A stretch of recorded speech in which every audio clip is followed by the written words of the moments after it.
আসসালামু আলাইকুম। আপনারা দেখতে পাচ্ছেন সরকারি চাকরিজীবী দাবি আদায় ঐক্য পরিষদ থেকে কিন্তু একটা মিছিল অলরেডি বের হয়ে গেছে।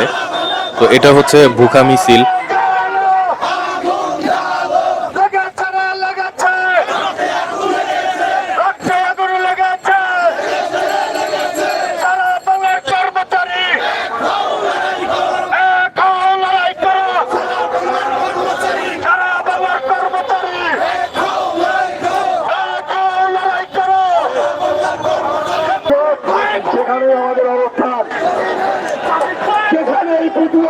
আপনারা যারা এই চ্যানেলে আগে থেকে ভিডিওগুলো দেখে আসছেন তারা খুব ভালোভাবে জানেন যে ভুখা মিছিল কিন্তু যমুনার অভিমুখে এটা করা হবে, এরকম এর আগে থেকে বলা হয়েছে।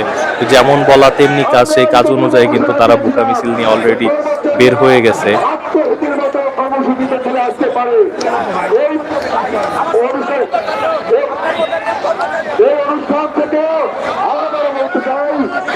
কর্মচারীরা যদি আত্মহুতি দেয় তারা সেটার দায় দায়িত্ব আপনাদেরকে নিতে হবে।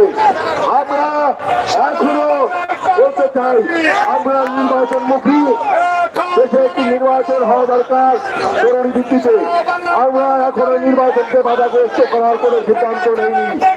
যদি না আমাদের ঘোষণা হয় তাহলে কর্মচারীরা যদি নিজস্ব প্রয়োজনে কর্মবিরতিতে থাকে এবং নির্বাচন ব্যাহত হয় তার দায়িত্ব সরকারকে দিতে হবে।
সরকারি কর্মচারী যারা রয়েছে তারা খুব ভালোভাবে জানে এটা কোনোভাবে যদি নির্বাচনের পরে হয়ে যায় তাহলে নির্বাচনের পরে তাদের এই দাবি কোনোভাবেই কার্যকর হবে না, বাস্তবায়ন কেউ করবে না বলেই আশা করা যায়।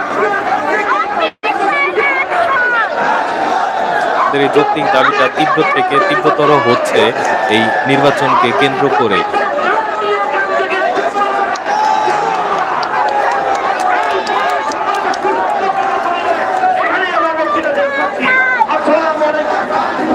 তো এর আগে নির্বাচনের আগে থেকে বেশ অনেকগুলো টাইম দেওয়া হয়েছে যে গ্যাজেট পাস করা হবে, এরকম অনেক নিউজে আমরা দেখেছি শুনেছি, কিন্তু পরোক্ষভাবে আসলে এরকম কোনো কিছুই হয়নি।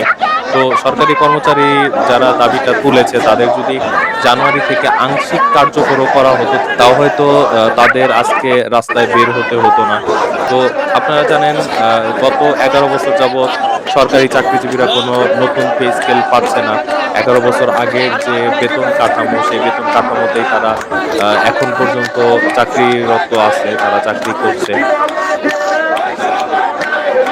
তো এই দাবিটা উঠে এসেছে যারা মূলত হচ্ছে তৃতীয় এবং চতুর্থ শ্রেণীর কর্মচারী তাদের। তো তাদের যে বেতন কাঠামো, তাদের যে বেতন স্কেল, তারা যে পরিমাণ বেতন পায় মাসে, তো বর্তমান সময় অনুযায়ী আসলে এই বেতনটা খুবই কম। তো একটা ফ্যামিলি নিয়ে বর্তমান সময়ে চলা আসলে খুবই কষ্ট হয়ে যায়, যার জন্য এই দাবিটাকে আসলে সকলেই যৌক্তিক বলে মনে করছে।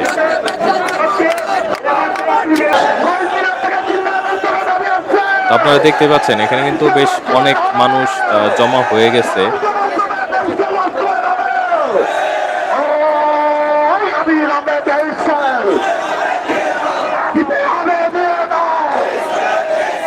Very scared.